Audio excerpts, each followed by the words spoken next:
Come along, children. Now we're going to have a little music.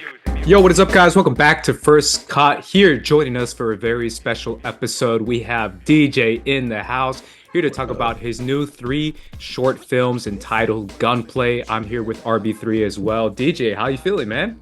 I'm doing. I told you before we went on air, dealing with a little bit of a cold. Yep. So my throat might be a little scratchier than normal. I might cough a couple times, but otherwise I'm doing good.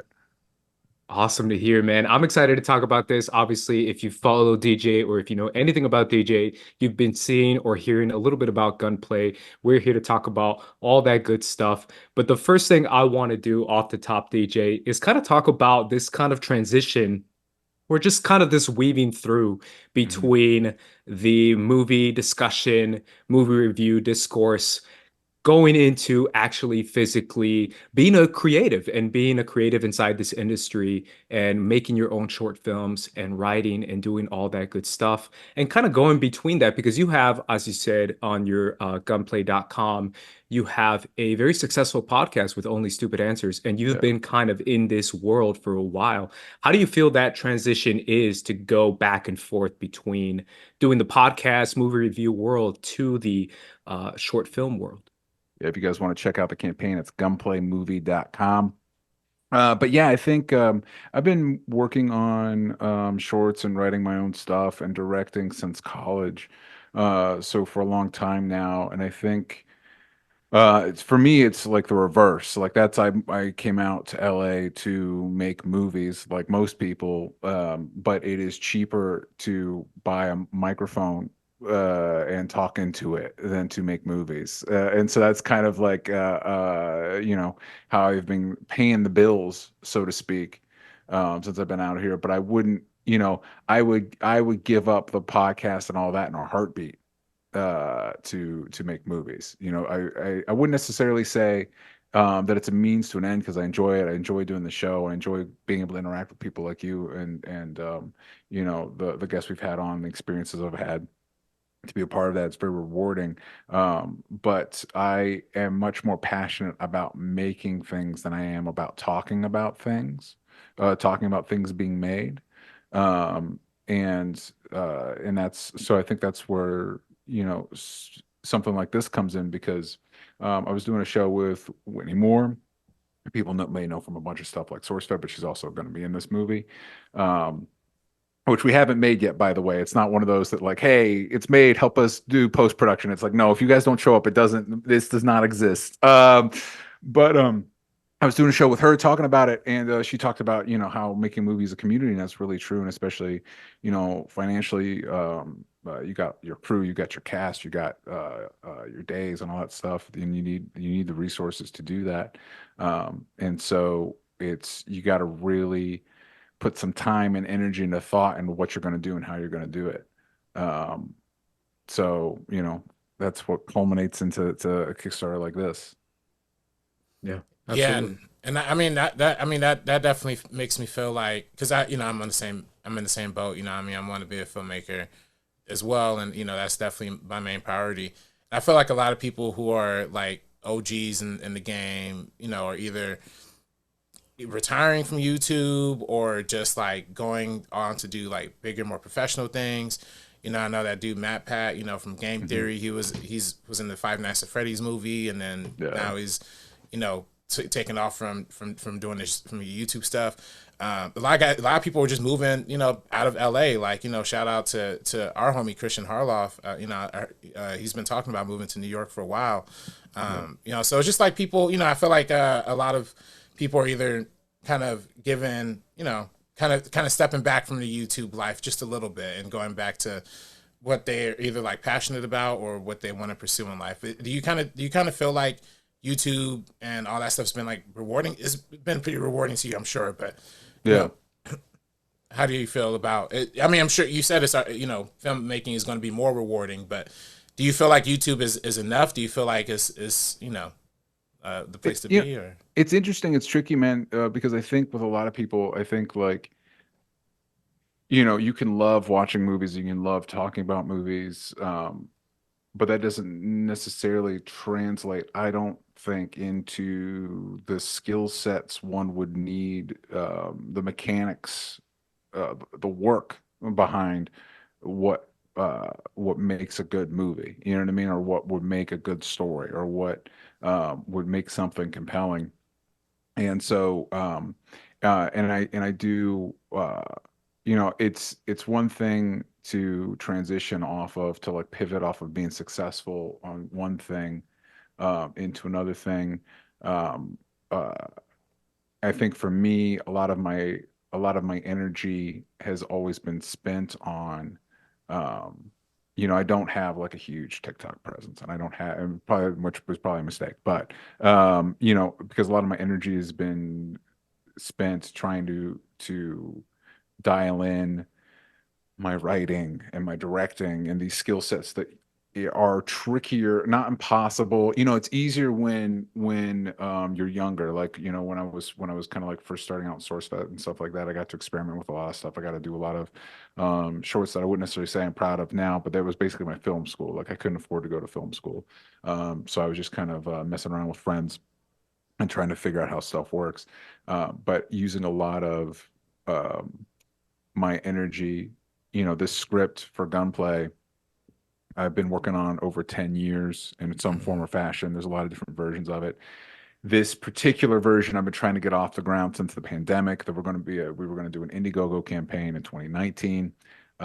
Due to some logistical stuff, I needed to postpone to early 2020. We shot some promotional footage in March of 2020, and like literally, we scheduled it out, and we're on set filming, and we're getting notifications about like, hey, by the way, this weekend everything's shutting down, quarantine for 3 weeks. We were told, and of course that became a lot longer. And so now, 4 years after that, we're finally, doing the campaign, and hoping people show up for it, show up to support it, help us make this movie possible. And that's, I don't, that's work. It's just work. It's just a lot of like, and I don't know it's as simple as like, you guys got comment section and stuff like that. And we love you. We love the audience. We love the comments and stuff like that. But people are like, I don't like this. I like that, whatever. But like when you really like open up the engine and kind of like seeing how everything connects and what you're trying to accomplish, and it's just a different breed. So I don't know that like I don't like being on YouTube. Again, I think for me it's wanting to make movies fed into what I talk about on the podcast, about trying to figure out. So like when I watch a movie, so like for example, we just saw Argyle, and so I walk out of Argyle, I was like, wow, that sucked. But then it's kind of like, but why? You know what I mean? Like what could not sort of what would you do differently, in the sense of like, I'm so much smarter than Matthew Vaughn, but like, if you didn't like something, you did like something, it's worth taking the time to figure out what worked about what didn't work about it. And then you got to think about, less so in something like Argyle because they had like $200 million, something like that. But you have to think about the logistical, why were these decisions made? You know what I mean? Like, so some of the stuff, because as much as it is an art, it is also a business, and it's also, a job. And so there's all these things, like I don't know about you guys, but for me, obviously the funnest part is the raw creative, like imagining what something could be. Yeah. And then the bringing it into reality is the expensive work The hard part. part. Yes. Yeah. Exactly. And that's something I struggle with too. Like I have literally a whole notepad full of ideas, shorts, mass stuff, but it's just like the process of getting that money. It's hard to make money on YouTube, honestly. There's a point in YouTube where there's a lot of big companies involved, and that kind of made things a little easier. But now I feel like all those big companies, either fired a lot of people or just kind of went away. But one thing that I think is interesting, because I used to work for like Anthony Padilla, who co-created Smosh and eventually went back to working with Smosh. And when we worked together, the videos that he was the most passionate about, the videos that like felt like more kind of like short films per se, rather than like the traditional kind of formula, those were the ones that always like seemed to perform like the least well, and then versus like the more popular kind of whatever, just performs better. And it's it kind of hurts, you know. It's like that with movies too, you know what I mean? Because I'm sure same way with, you know, even though you didn't love Argyle, I'm sure Matthew Vaughn was, you know, probably like, oh yeah, he probably loved it. I don't know what Matthew Vaughn's feeling like, right? But then you know, it's just like, you know, not everybody's taste is going to align. It's a very tricky area as a filmmaker to try and calibrate, like, what do you like, what will the people like, and like what people are going to take away from it. Do you think about that a lot when, especially with a film like Gunplay, and with a project like Gunplay, I should say?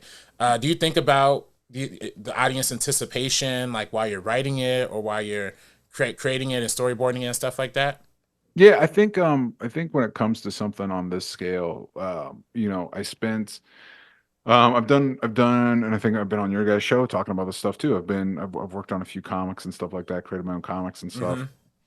And I think early on, I tried to do a couple projects that I was like, I think people are really going to respond. This is going to something the audience is going to respond to, kind of.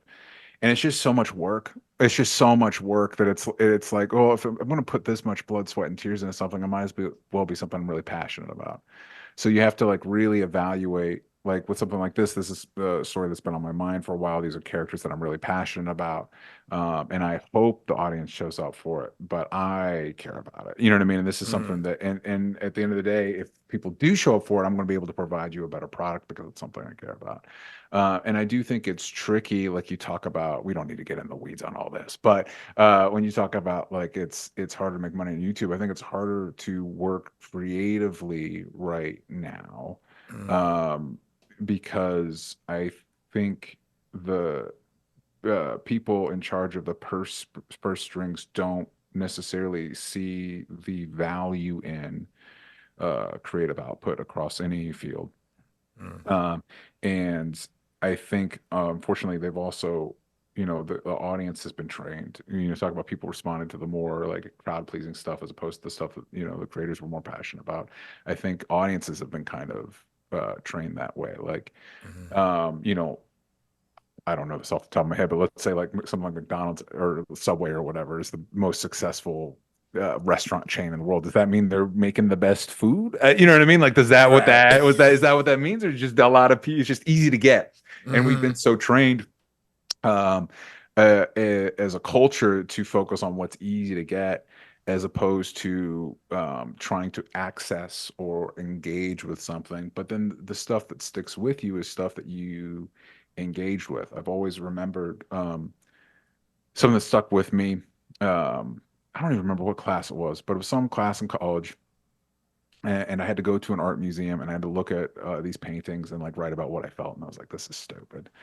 But I had to do it. So I was looking at this painting, and it was this kind of like abstract painting with blacks and shades of red and orange and whatever.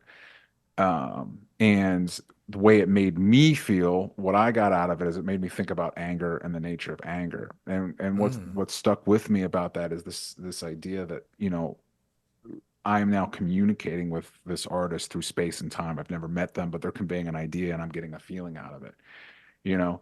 So you can, you know, like a studio can mass produce or attempt to, as they've attempted to mass produce something like Star Wars, but you can't just recreate the feeling that somebody got. You know, the reason people are passionate about that feeling, you can't just recreate that feeling. It has to come from a human, personal place. And I think that is important. And I think we'll get to a point where maybe this is just me being optimistic, but like with the discussions around AI and stuff like that, I don't feel like there's a real organic push for, you know, like the tech bros or the people that make money off of AI really want you to think it's like the next big thing. But I don't think audience, like people looking at like, ugh. It's like having somebody come to you and play to you, like, you know, those automated voice messaging things that sound like a person but aren't, and being like, isn't this cool? And you're like, I mean, like, yeah, you're right. It kind of sounds like a person, I guess. Is that cool? You know what I mean? And so I think I'm hoping culturally this is an opportunity for us to re-examine what we value out of our culture, you know, and maybe not that there's not value in It's on YouTube videos, of course there are. But yeah, a little bit more of a balanced diet, maybe a little bit. But again, at the end of the day, when it comes to something like Gunplay, I'm a fan of movies like Good Time. I'm a fan of movies like Pulp Fiction. I'm a fan of movies like The Big Lebowski. And so all that feeds into this, like with any creative endeavor, all those influences get filtered through my perspective and the perspective of my collaborators into something that I think people will really dig to. Everybody that's read the script has been really positive about it. I think the material, we shot some promotional material. I think it looks really cool. We got a dope ass, sorry, I don't know if you curse on your show. Dope, really cool poster designed by John Peacock.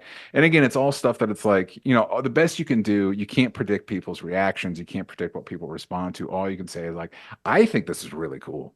I would be really into this. I'd like to see this.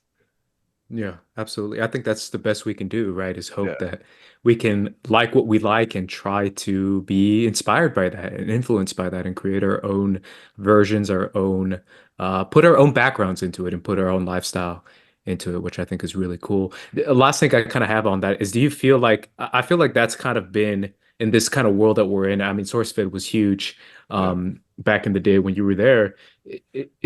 There was this kind of idea, at least that RB3 and I did back in the day as well with Schmoes, that there was this possibility of taking this new developing online review world and use that as a platform to then launch ourselves a little bit higher than we possibly could if we did the film school, to trying and struggling as a writer kind of avenue.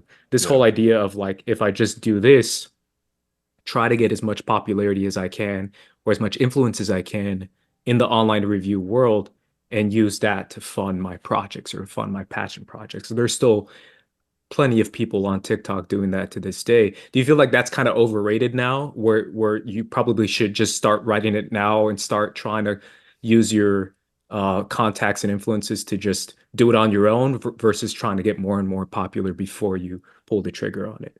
I think there's no one right way to do anything, at least in the creative field. Like, I think the turn of phrase is that, whatever avenue somebody used to make it, not only is that it's like closed off to you, like they sealed it up behind them. Like you can't, now it's done. You can't ever, the way they did it, you can't ever do it. You're not allowed. They did it now. And I think it is tricky in that, obviously, getting yourself, especially if you're able to get into a certain rarefied air of brand recognizability, that is helpful. But to another degree, you tend to be siloed off into, you're this thing. You know what I mean? You're good at this thing. That's the thing you're going to do. We're not going to let you. And I think the reality of it, I don't want to be discouraging, but I do think the kind of the reality of it is, or at least the way it feels to me, is the industry doesn't want you. Like, it really doesn't. Like, it'll come up with every excuse in the book to not accept you. And so you just have to work that much, unless your dad is a famous actor, or you come from money or whatever. Exactly. Yeah. I don't know if you guys saw it. Really stuck with me. Dakota Johnson hosted a SNL recently, and she did a sketch with Please Don't Destroy, which I guess is the new video guys. I haven't been watching SNL, but I heard the sketch was good, so I watched it. And the bit is they're just ripping into each other, and she makes a joke about one of these three guys being a Nepo baby, and of course she's the daughter of Don Johnson. It's almost as funny as the movie you made that no one saw. If that more people saw it, then we'll see your new movie, Daddy-O. Is Daddy-O who you call to get your job? You want to do this? You want to do the parent thing? Nope, not really. Nepo truce? Nepo truce. A foot in the door and so much more. And so there's these three white guys and one woman. And two of the guys are also, I looked at, they're Nepo babies too. So of the four people in this, none of them are people of color. One of them is a woman. Right. And three of the four are Nepo babies. And it's like, yeah, this is a snapshot of the industry. this is this is what you're working against. You know what I mean? And so I'm not going to lie, it's not challenging, which is why, using an avenue like crowdfunding, it's kind of like, if you want something that's different, if you want something, if you're kind of like bored with the stuff that you're seeing, you want something different, this is one of the few avenues that you have to get more stuff like that, and also be a part of that process, be able to like peek behind the curtain and see what it's like to make something on this level, where it's not just like, hey, how do you overcome this creative difficulty? Well, throw money at it, do it in post. Like, you can't do that stuff. Like, you don't have that opportunity. That So it backing, is, yeah.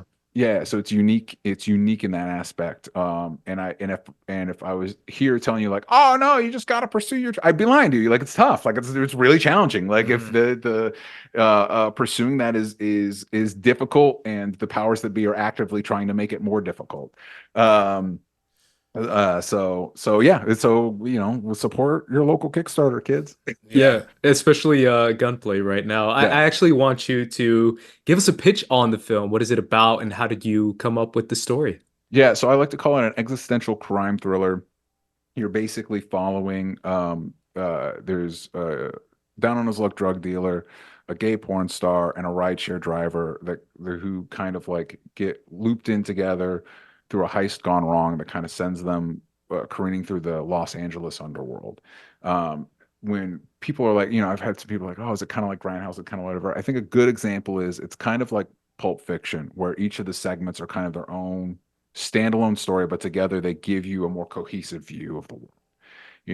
Or another, to use the parlance of our time, it's kind of like the Avengers if they were broke lowlifes. Like, you get to look at these people's lives, and their perspectives, and how they're going about dealing with a lot of these same challenges we're talking about, like surviving this world, putting food on the table, getting money in the bank, and figuring out how they're going to overcome that, and in that process being put in rooms with colorful, dangerous often characters. And so that's been the fun part, is kind of populating this underworld with, I think, we've got a really incredible cast. We've got Darian Green, Danila Leyva, Roxy Stryer, Steve Zaragoza, Whitney Moore, Bree Essrig, Mina Tobias, James Allen McCune. Just announced the other day, Sean Whalen, who has been in like everything, like Twister, People Under Stairs, stuff like that. I was just looking for my People Under the Stairs Blu-ray. I was going to ask if I could get an autograph from. Yeah, hey man, you back it. I'll make it happen for you. Okay. Yeah, but so it's like a bunch of like colorful weirdos, and we kind of went with this because each of the stories are kind of standalone. We thought people would like it'd be separated out, like kind of like characters interweave. So it's like, if we're going to film it, let's not just do one short. Let's do 3 of them, since the characters interweave between them. And if but if you just want to like, put a little money in, you can just get one of the shorts. But if you want all 3, you can get all 3, so you can get the full experience. If we do well, maybe there'll be more. Maybe there'll be a full feature of these stories. Like, who's to say? But each of the shorts will be 15 to 20 minutes. And I don't want to give too much away, but I think it'll be a fun ride. It'll be irreverent. It'll be high energy. I think people will be really into it. Yeah, that's dope, man. And I mean, I think you're right on the money when this is such like a cool story, and this is something that like we'll just get a hard time getting off the ground. You know what I mean? I feel like just from anybody, just from like funding wise. But I think what is beautiful about like pursuing it through crowdfunding is that you get that ultimate creative freedom. And like you say, you've been dreaming this up for like 10 years. So it's like, I know you probably like have pretty much like everything like kind of locked in preparation wise, like kind of, at least not preparation wise, but I know you kind of have your vision like kind of fully set. So like, that's what makes it, that's what I feel like makes crowdfunded projects the most fun and the most successful. What I was going to ask you though, for me personally, I'm 50-50 when it comes to crowdfunding. I mean, Timestamp, we was successful, and then I had helped with somebody else's campaign in film school, just like in terms of being an editor on the videos and stuff. But I've done others that fell. Me and my man Wickham shout out to Wickham. I don't know if he's listening to this. We had one earlier this year. It didn't quite go that well either. So it's just, things, things happen, life happens, promotion doesn't go the way you think it's going to go, and how strategies, align and things like that. What was kind of your strategy in taking and going about your crowdfunding campaign? Because I know you did a full pre-launch and everything like that. Yeah. So can you break down your strategy for your people? Because you've also crowdfunded before too. Yeah. So this will be my seventh campaign.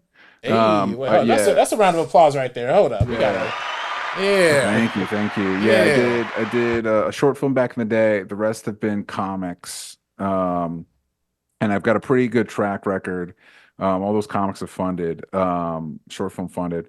But the tricky thing with this one is the most ambitious one. Like it's big, we got a great cast, but bigger cast, there's more mouths to feed. You know what I mean? But you can't eventually you got to take that swing and see if you can hit some of your bigger goals. But yeah, the original goal was to launch last summer, but we had to postpone due to the strikes. And so it was kind of like the earliest possible window, post strike without, avoiding the holidays. But yeah, I think pre-launch is important because it kind of gives you a gauge of what your initial response might be, at least with Kickstarter. I haven't done any Go in a minute. Mm-hmm. And then just trying to activate or engage, the people in your movie and their audience, and see if people are excited. And at the end of the day, that's all. The cool thing about Kickstarting is you don't have to like go to some studio exec and convince them like, hey, this is what you want. But you do have to convince the audience. You got to put it in front of them and say like, hey, is this the type of thing that you're into? You know what I mean? And there's only so much of that. All you can do is the best you can do, showing them what you think makes it cool, and hope that they also show up. And then you just have to be smart about, your goal. Like obviously, like the goal we set, I would have loved to have set it higher. But you have to like look at, looking at, that's part of the importance of pre-launch. It's like, okay, how many people realistically are actually going to show up? But then also, how little can I ask for? I think that's always the question for crowds. How little can I ask for that I can also produce the thing that I'm saying I can produce? Mm-hmm. So, and that's why I moved away from Indiegogo, because, I think a lot of people like it because there's that flexible funding goal, but then you still have to deliver what you said you were going to. You don't get to just pocket that money and be like, sorry guys, I didn't get enough. So it's like, it's still, even when I did Indiegogo campaigns, they were still all or nothing. And that's what this is. It's all or nothing. We don't hit our goal, we don't make the movie. Because we can't. I can't, like, this is literally, I set it at the lowest possible, like really just scraping by, like, but I still know I can turn out a good product. That's why I set that at. And so, if we don't hit that goal, it's not happening. And there's no, so I think a lot of times, I think people have gotten used to and this is another thing that's kind of made a lot of the online space more difficult. Like, so to use the comic example, I'm crowdfunding my own individual comics, and what am I competing with? Boom Studios has launched a new Gargoyle hardcover edition with Greg Weisman, and it's like, well, that's gonna eat everybody's lunch. You know what I mean? Like it's now the space that was for the little guys is not so much anymore. And so I think people are used to, in the movie space, of like, yeah, we've already got to deal with Amazon, but we'd like a little bit more money. It's like, that's not the case with this. If you guys don't show up, it does not happen. I do not have a card to play after this one. It is all or nothing in every conceivable sense. Yeah, I kind of have two quick ones. One, just because you keep talking about the film, have you seen Emily the Criminal? Yeah, it's great. Aubrey Plaza. Okay. Mm-hmm. Yeah. Gotcha. Yeah. Just because of the whole LA, I need to make money now kind of mentality. I mean, it's such a one, it's a good crime stuff, is a good genre for not a lot of money. You don't need, because I know obviously, horror's become very ubiquitous. Horror is one of the few genres that can be kind of cheap but still make money. But even then, even on the lowest level, you tend to be talking about some sort of special effects, and crime, you don't have to worry about that. And again, not to get too much in the weeds, but like living in late stage capitalism, man, like I don't know how it cannot be on your mind, like every I'm gonna say every crime movie. I was going to hedge my bets and say every modern crime movie, but even you're talking about movies, so you're talking about relatively modern, is about on some levels about capitalism. Is about that's what they're about and dealing with that. And to top that ladder. Yeah, and so so living in the day and age we're in, like I don't know how that can be not on your mind, and that makes it sound like I don't want to make it sound like my movie is like a lecture. It's not. Like it's a fun, it's a fun romp. But again, it's processing. Like I think art is kind of about processing things or reevaluating things. Again, I think it's a conversation between you and your audience. So, I'm about reevaluating stuff and, making a project that hopefully engages the audience where not that they come to the same conclusions I come to, or that there even are conclusions to come to, but allowing them a space to engage with some of the ideas from a different perspective, an opportunity to walk in somebody else's shoes, and I think that's a big theme in this movie, and that's why it's kind of segmented out, because you're following different people's perspectives. I think more than ever, we've kind of realized that, like, in some ways, people exist in their own universes. Reality, there's not so much consensus reality anymore, especially on certain things. And so I think cinema, storytelling, what have you, is a good opportunity to explore and allow other people to look at the world through different perspectives and stuff like that. So yeah, like, and when you're, I don't know about you all, but when you're creating something, like, you try to ingest, not only is it a genre I love, but you try to ingest, again, you're trying to see, like, okay, well, so what works? So I'm watching movies like Michael Mann's Thief. I'm watching Friends of Eddie Coyle. I'm watching Killing Them Softly. I'm watching, anything I can get my hands on that's in that genre, that can help me articulate what I think works about the genre, what I like about the genre, what I would like to express about the genre. Yeah, man. I think I'm right on the money with you about the crime genre. Yeah. I mean, my feature that I'm writing right now is also like a crime thriller kind of situation too, and I just think those are, for one, it's fun to write because it's just like you're on the edge of your seat while you're writing it. But it's also easy to make. But I also noticed, with Killing Them Softly and all those movies, they're also great films, good time, but they're also visually striking as well. Yeah. What are you gonna do? What's kind of like your plan to make your film? Do you have like a visual kind of palette, or do you have like do you have something that's gonna make it kind of stand out? Or, I don't know if you want to give away all your sauce, but essentially, what's your visual style going to be looking like that we can look forward to? Well, I think, if you're looking at, and it kind of depends on, truthfully, it kind of depends on, and I think this is true of a lot of projects. It depends on how much money we make. It depends on what how much money, how big your budget is, that lets you know what you can get away with. Mm-hmm. So I think that dictates a lot of things. My director of photography, Ken Whiting, he and I have collaborated together for a long time. I think if you go to gunplaymovie.com and look at our Kickstarter video, in there you'll see some test footage that we shot, and I think that'll give you a pretty good gauge of what we're looking at, what we're trying to achieve, and what we're working with. But again, the more, so maybe you've already gone and backed. Well, maybe tell your friends, you know what I mean? Because the more backing we get, the more we'll be able to give our audience members. But that's the other cool thing about the crime genre, is that it is grimy, inherently grimy. Mm-hmm. A movie that I've used as a touchstone a lot, because your budget is what it is. But you don't want your movie to look or feel cheap. Mm-hmm. And a movie I go back to a lot is Tangerine, yes, which was pretty infamously or notoriously filmed on an iPhone, mm-hmm. But it transcends that could be a gimmick, but it transcends that.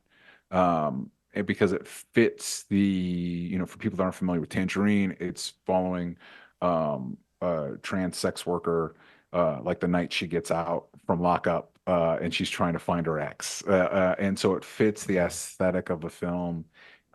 It feels right. And that's what you want. You want it to feel right. You don't want it to, and again, that dictates what you do. So if you're like, oh, I'd love to do this thing. You're like, well, with your budget, you could do it, but it would look bad. I'm like, well, then we're not going to do it. We're going to do something else that's not going to look bad because you don't want it to look bad. Yeah, I feel like a lot of that, at least personally, from the experience I've had working with my brother on his short films, Yeah. is the power of the post-production and the colorist. Yeah. It's just the fact that I mean, Good Time is another example. Just the flair that you can add Color. with a color is Yeah. really same with Tangerine as well. It's a really good Yeah. thing. Well, I worked in post for a long time, so that's always in Yeah. the back of my mind of what are you going to do in post? What's it going to Mhm. look like in post? And you kind of also know your limits. You're like, I'm not going to be able to do anything with that. Yeah. We need to do something else because that's not going to work. Right. Yeah. I also briefly wanted to ask about working with this cast. I feel like that's one of the most exciting parts of this whole project is the fact that you're working with friends. You're working with people you did work with on SourceFed, from Bree, Whitney, and now obviously Roxy. How does that feel, and how does that work to work with your friends inside these projects? It's cool. It's rewarding. It's something that again, we talk about people, kind of being siloed off into their lane, like this is your thing. But having worked with these people a long time, like there's been versions of the character. Roxy plays a character called Josie, who works as a rideshare driver, and she kind of unwittingly becomes a getaway driver in the movie. And I had versions of this character in the script for a long time, but it wasn't until I went to a screening of Roxy's movie, Always Lola, that I was like, oh, she could do this. Like it's not just like, because everybody's got dreams, right? But she's got the tool set to accomplish this. And then having worked with, Whitney and Bree did a short together called Palm Swings. That it was one of those like, all right, like, it had versions of these characters. They play kind of like, I like to call them like Bonnie and Clyde meet Thelma and Louise. They're just a pair of spree criminals. And watch it, even though tonally Palm Swings is very different, it's like, all right, I can see it. You know what I mean? They've got the skill set, they've got the rapport, they've got the chemistry. I like working with them. Steve worked with on a lot of sketches in the SourceFed days with Nuclear Family and stuff like that. And then you kind of like I started writing these parts with them in mind, because I thought they'd really excel at them. And then you lean into their strengths as performers. And it'll be, if we fund, it'll be really exciting to get on set with them and kind of utilize them in ways that they don't normally get to play in. You play in roles they don't normally get to play in. Yeah, that's really cool, man. That's really one of my favorite parts of this whole process is just being able to cast your friends and be like, let's do this. Let's actually get it done. Yeah. One thing I really want to add before we take off is once the shorts, if you're able to accomplish all the shorts and exactly what you want in this production, where are you planning to premiere them? Is this some special premiere that you're planning out? We'll see. It's again like one step at a time. First, we need to fund it, then we need to shoot it, then we'll look at there's some festivals I'd love to circuit. I got a question like this similar in another thing I did, and it's one of those like for people interested in watching it. The only way I can guarantee that you will be able to see it is by backing the campaign. Otherwise, all that stuff is stuff that we'll have to figure out. Once it's shot and filmed. I've been to a few film festivals that I would love to have this project premiere at, and we'll see. But if you're like, oh, I think I might be interested, it's the only way I can guarantee that this will be someplace. I can't guarantee streaming, I can't guarantee festivals, I can't guarantee any of that. If you back the campaign, I can guarantee that if we fund, you will be able to see it. Yeah, and if you remind the audience where they can back it, and if there's any little like amounts, perks as well. I don't know if you have that as well. Yeah, so you go to gunplaymovie.com, or you go to Kickstarter, type in Gunplay, we should pop right up. We've got the shorts you get access to through digitally, but I'm a big fan of like physical rewards. So there's one tier. We've got these little prints that are these VHS style, like as if you got these in like a old school cassette tape, like what that would look like. You get these prints of that. There's also, you can get a poster signed by the cast and crew. You can be in the movie if you've ever wanted to be in a movie. This is your opportunity. You can be a producer if you want to have your name on the credits and in the IMDb. You'll also get access. The producer tiers also give you access to a special exclusive screening and cast and crew Q&A of the shorts. Those are the big highlights. The one that the people seem to be gravitating towards the most is the signed poster. It's a really cool poster, and like I said, it'll be signed by the cast and crew. So that's one of my favorites. That's one that people seem to be responding to. But those are the big rewards. Gunplaymovie.com. Can you say how much the poster one is, since it's the 100? Yeah, that's awesome. The 100 one. Yeah. Get those signatures. You can also, there's also, Kickstarter do add-ons. So you can get, as an add-on, you can get the unsigned poster. That's what you're into. But hey man, get it. Well, if you're getting it, get it signed. You know what I mean? This is a Kickstarter poster. It's not going to be like, you're not going to be able to go to like wherever people buy posters, Amazon, right? And buy the poster. Like it's a Kickstarter exclusive poster. So yeah, I recommend y'all check that out. Gunplaymovie.com. Yeah. For my shorts. Yeah, we see those signed posters, man. They mean something. They mean something. You're ones of a kind. I was gonna say one more thing. Talking about cast and friends. Like I've worked with like Ken Knapsack, Jay Washington as well, and like stuff that I've shot on. I'm sure there's gonna be like a shorthand between like you and Roxy, or you and Brett and all these people. Are you kind of feel like you might have to like rein back the kind of laughter, goofy comedy, like, or like, with friends, you just kind of laugh around, joke around, stuff like that. You kind of feel like, is there going to be a lot of that energy on set, or is it, cause that's something, at least with me and Jay, like Jay is so funny. Like at a time, like, yo dog, we got to stop laughing and shoot. Like we got to go for it. And I know Roxy is probably just like that too, but she's also really good actress as well. Yeah, well, I think it's important to say, like, I would not have reached out to these people if I didn't think they could do it. If I didn't think not only could they do it, that they'd excel at it. Right. Because this project's been with me for a while. It means a lot to me, and I really care about the process. And so I reached out to these people because I think they're going to be great. Also, having worked with these people, I think they're all pretty aware that I'm a pretty serious guy, especially when it's the work time. And so it'll be good that, we all have the rapport and everything. And I think that'll make it more comfortable. Like, all right, we need to meet our days. We do not have the money to goof around. We need to hit our days. I think in a lot of ways, more importantly, is my director of photography and I have been friends since high school. And that's the shorthand that's going to be like, we've got really dialed in. And so that rapport I think it'll be a lot of fun on set, a lot of beautiful people, a lot of beautiful friendships. But when cameras are rolling, I'm a pretty serious guy. Yeah. Awesome, man.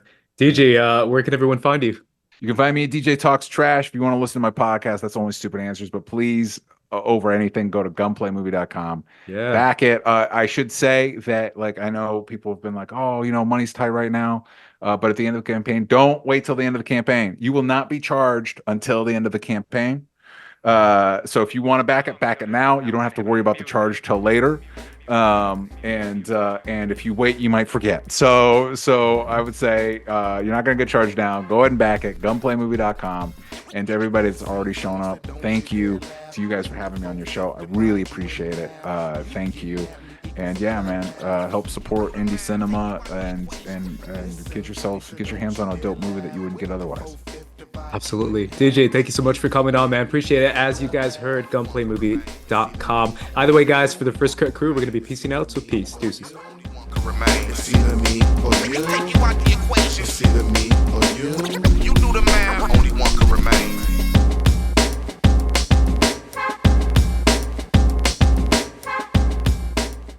My name is DJ Wooldridge. My name is Donna Leva. I'm Roxy Stryer. Hey, what's up, guys? I'm Steve Zaragoza. Hey, I'm Darian Green. My name is Mina Tobias. I'm Brie Esrig. My name is Whitney Moore. And we're here to tell you about Gunplay, a new existential crime thriller written and directed by me. I've been working to get this project off the ground for years, including all the way back in 2020 when we were filming a proof of concept for what would become this very project, literally just before everything shut down for COVID. But I never stopped dreaming of making this project a reality. So now 4 years, 1 pandemic, and 2 industry-wide strikes later, we are back to work. And we're not just funding 1 short, but 3. Gunplay is an interconnected series of short films that tell the stories of people on the margins, drug dealers, porn stars, struggling comedians. Each short is its own complete story, but together they tell a larger narrative with characters that interweave between the different parts. Like the Avengers, if they were broke lowlifes. These characters don't just exist in the same universe, they live in the same area code, with their lives intersecting in unexpected and often violent ways. If you're a fan of movies like Good Time, Pulp Fiction, or The Big Lebowski, or TV shows like Breaking Bad, or even comics like Criminal, you'll love Gunplay. The first short follows Les, a down-on-his-luck drug dealer, and Manny, a gay-for-pay porn star, as they work together to rob a local crime kingpin's son, played by James Allen McCune. I love the script. I think it's insane. Les is a guy who always has a plan, even though that doesn't always